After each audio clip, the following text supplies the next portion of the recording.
인테리어 할 때 이거 빠뜨리면 완전히 덤탱이 쓸 수도 있어요. 안녕하세요, 장백TV입니다. 오늘은 카페 인테리어 공사를 한다거나 식당, 레스토랑 인테리어 공사를 할 때 반드시 챙겨야 하는 5가지에 대해서 말씀드리려고 합니다. 5가지. 첫 번째, 인테리어 공사가 들어가기 전에 내가 인테리어 공사를 할 때 그 건물, 내가 임대차 계약을 맺은 그 점포 있잖아요. 그 점포에 건물 하자를 확인해야 됩니다. 하자. 어떤 문제점, 이런 것들을 미리 알아보고 체크를 해야 돼요. 자, 어떤 걸 체크를 하느냐? 저의 경험에 대해서 먼저 말씀을 드릴게요. 저는 카페 프랜차이즈도 하고 있다 보니까 카페 인테리어를 굉장히 많이 했었거든요. 어떤 점포에서 인테리어 공사가 다 끝나고 이미 개업도 됐어요. 장사도 아주 잘 하고 있고 아무 문제 없이 영업을 하고 있는데 3개월쯤 지나서인가? 장마 기간에 접어든 거예요. 저희 가맹점 카페에서. 그런데 장마가 되기 전에는 아무런 문제가 없었단 말이에요. 그런데 장마가 딱 되고 갑자기 연락이 오는 거예요. 대표님, 천정에서 물이 새요. 천정에서 물이 뚝뚝뚝 떨어져요. 저희 인테리어 담당자분과 현장에 가서 확인을 한번 했어요. 진짜 천정에서 물이 뚝뚝뚝 떨어지는 거예요. 그 카페 점주님께서는 당연히 인테리어를 했는데도 천정에서 물이 새면 안 되잖아요. 그런데 물이 새니 이거는 인테리어 회사의 잘못이 아니냐라는 걸 저한테 이제 이야기를 한 거죠. 그런데 실은 이게 인테리어 회사의 문제가 아니었습니다. 왜냐면 그 카페의 건물은 단층짜리 건물이었거든요. 그러니까 2층, 3층이 없는 1층만 존재하는 단층 건물이었는데 장마 기간에 비가 많이 오고 천정에서 물이 샌다. 이거는 인테리어 공사와는 관계가 사실은 없습니다. 그것은 건물의 하자로 봐야 되거든요. 왜냐면 2층, 3층에 있는 경우는 위 천정 쪽에 수도관이나 하수관이 지나갈 수가 있어요. 상하수관이 지나갈 수가 있는데 공사하는 도중에 그 배관을 잘못 건드린다 그러면 물이 셀 수가 있겠죠. 그런데 단층 건물의 천정에는 상하수도관이 안 지나가고 비 오는 날 물이 샌다. 이거는 건물에 금이 갔다고 봐야 되거든요. 그러다 보니까 인테리어 공사가 다 끝나고 영업을 잘 하는 와중에 이런 문제가 생기면 굉장히 곤란해집니다. 그렇다고 저희가 또 나몰라라고 할 수는 없잖아요. 이거에 대한 정확한 책임 문제는 임대인한테 이야기를 하는 게 맞고요. 임대인이 공사 비용을 부담을 하고 건물의 금간 곳을 다시 메꾸는 작업, 이런 것들을 하게 됐죠. 무엇을 또 확인해야 되느냐? 하수관을 확인을 해야 돼요.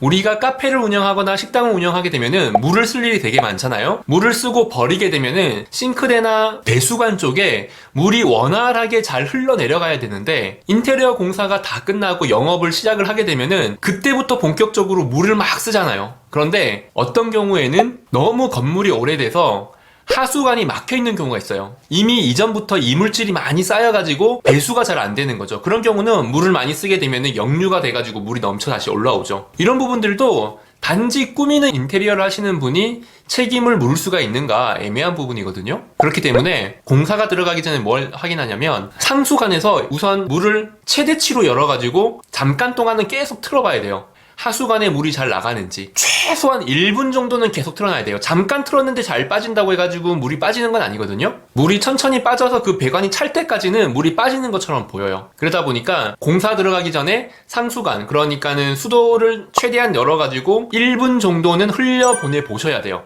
그렇게 해야지 나중에 상하수도의 문제를 인테리어 문제냐 아니면 건물의 문제냐를 따져볼 수가 있습니다. 당연히 이게 건물의 문제라고 하게 되면은 임대인이 책임을 지는 게 맞고요.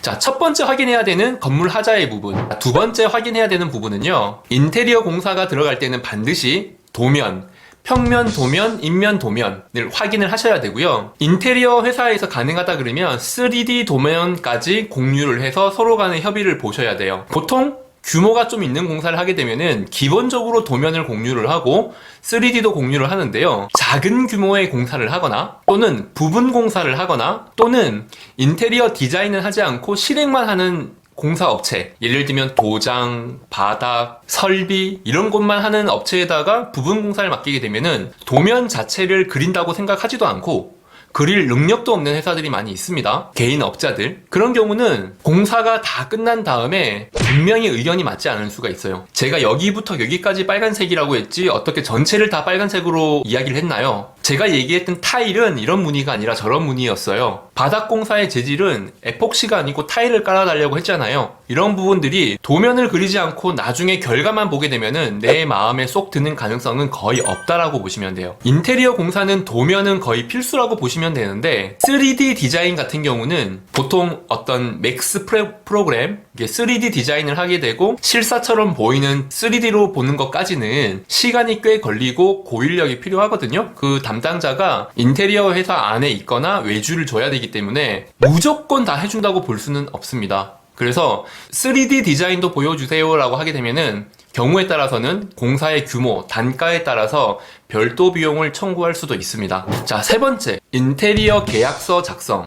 아니, 인테리어 공사를 하면 당연히 계약서를 써야지 라고 생각하시는 분도 계시겠지만 분명히 계약서 쓰지 않고 하셨던 분도 계실 거예요. 그 부분을 챙기지 못했던 분을 위해서 제가 말씀을 드리는 건데요. 인테리어를 하시기 전에는 계약서 작성을 하시는 게 좋아요. 계약서 안에는 공사 기간, 내가 어떤 재료로 인테리어 공사를 하는지, 그리고 하자 보수는 어떻게 할 건지에 대한 내용이 들어가거든요. 인테리어 공사를 끝나고 빠이빠이 하게 되면은 이후에 생기는 문제에 대해서 연락이 잘 안 닿거나 또는 내가 원했던 그 기간 내에 잘 되지 않을 때 어떤 법적인 부분으로 조율을 하기 위해서는 그 계약서 상에 있는 계약 기간 이런 것들이 명시되어야 더 쉽게 할 수 있어요. 그게 없다고 해서 소송을 할 수 없는 건 아니지만 조금 더 쉽게 하기 위해서는 기간 같은 내용들이 명시되어 있는 계약서가 있는 게 되게 중요합니다. 제가 가맹점주님들하고 이야기를 하다 보면은요, 계약서를 작성하고 읽어보고 검토하고 이런 부분들을 어려워하시는 분들 계시고 또 귀찮아하시는 분들도 계세요. 계약서 자체는 내 권리에 대한 부분들이 많이 명시가 되어 있기 때문에 아무리 귀찮고 머리가 아프더라도 꼭 챙기시는 게 중요합니다. 자, 네 번째, 인테리어 공사를 하시게 되면은 인테리어 하자 보수 보험을 들 수가 있거든요. 보증보험을 통해서 하실 수도 있고 또는 인테리어와 관련된 보험을 찾으실 수도 있습니다. 어떤 경우에 이게 꼭 필요하냐, 여러 가지 이유가 있을 수 있겠지만 가장 중요한 이유, 내가 인테리어 공사를 하고 인테리어를 1년간 보통 하자 보수를 받는데 만약에 이 인테리어 회사가 없어져 버리면은, 내 연락을 받지 않게 돼 버리면은, 도망을 가버리면은, 만약에 중간에 인테리어에 하자가 생겼을 때 어떻게 보상을 받죠? 어떻게 보수를 하죠? 어차피 그 인테리어 회사가 연락이 안 되는데, 그런 경우에는 이 하자 보수 보험을 통해서 해결하는 방법이 있습니다. 일단 그 보험을 들어놓게 되면은 먼저 내 비용으로 하자 보수를 처리를 하고 보험 청구를 하는 거죠. 그러면 그 보험회사에서는 시공했던 회사에 또 청구를 하는 방식이라고 보시면 돼요. 그러면 그 인테리어 하자 보수 보험은 누가 드느냐? 그건 협의 보시면 되는데 인테리어를 하기 전에 인테리어 회사에다가 요청을 하실 수도 있고요. 만약에 안 해주면은 비용은 내가 낼 테니 보험 계약만 해달라 이렇게 요청을 하실 수도 있습니다. 자, 네 번째, 부가세 체크를 잘 하셔야 돼요. 물론 어떤 사업의 어떤 경비, 어떤 비용 처리에 대해서도 부가세는 정확하게 정리를 하셔야 되겠지만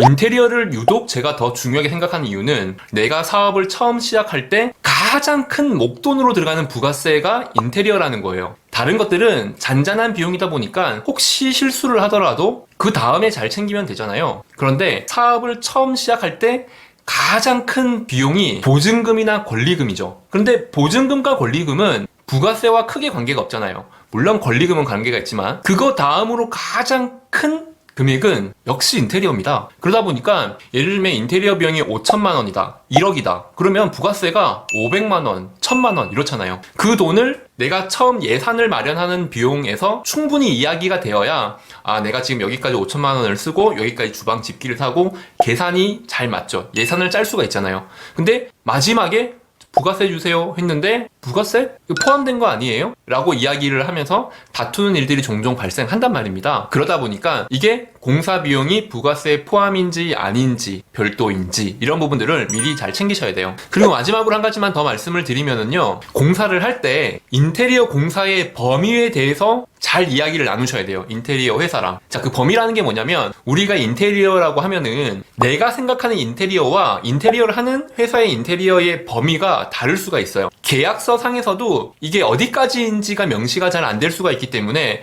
우선 내가 그 범위에 대해서 인지를 하고 있어야 됩니다. 내부 공사만 하는 것을 기본적인 인테리어라고 하고요. 내부 공사 말고 간판, 지금 간판이 인테리어에 포함이 되어 있는지 아닌지를 체크를 하셔야 되고요. 두 번째로 매장 바깥에 있는 테라스, 이것도 인테리어로, 기본 인테리어로 보지 않는 게 일반적입니다. 그러니까 테라스 부분. 그 다음에 기본적으로 안쪽, 그러니까 매장 안에 있는 것들을 이렇게 꾸미는 것들을 인테리어라고 한다면, 매장 바깥쪽, 그러니까 도로에서 우리 매장을 봤을 때 간판이 보이고 옆에 기둥이 있고 샤시가 있고 이런 것들이 이제 외벽 공사 같이 보이는 것들 있죠. 이런 것들은 보통 뭐 익스테리어 또는 파사드 이렇게 이야기를 하거든요. 이런 부분까지 포함이 되어 있는지도 이야기를 미리 나누셔야 됩니다. 그리고 간판과 같이 가는 게 사인이라고 있어요.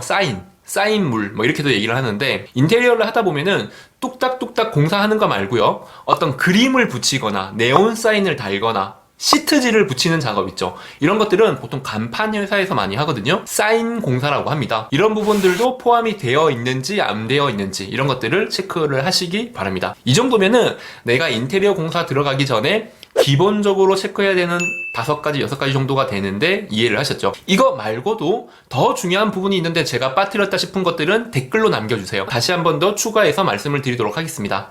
이상 장백TV였습니다.